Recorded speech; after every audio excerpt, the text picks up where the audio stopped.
Hello guys, बात करें Colors TV show सुहागन के बारे में।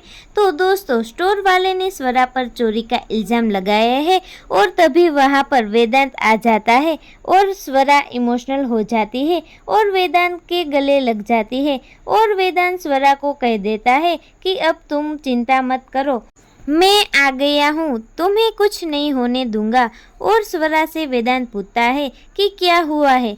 तभी एक स्टोर वाले ने कहा कि इस तरह की लड़कियां ऐसी ही होती है। तभी वेदांत उसे डांटता है और बहुत गुस्से हो जाता है और स्टोर वाले से कहता है कि ये कोई ऐसी वैसी लड़की नहीं, ये मेरी पत्नी स्वरा शर्मा है। वेदांत और स्वरा क्या करीब आ पाते हैं कि नहीं, वेदांत और स्वरा को ध्वनि कर देगी अलग। जानने के लिए जुड़े रहे हमारे साथ हमारी चैनल माय टॉपिक के साथ। हमारी चैनल अच्छी लगे तो लाइक, शेयर और सब्सक्राइब करना ना भूलिएगा।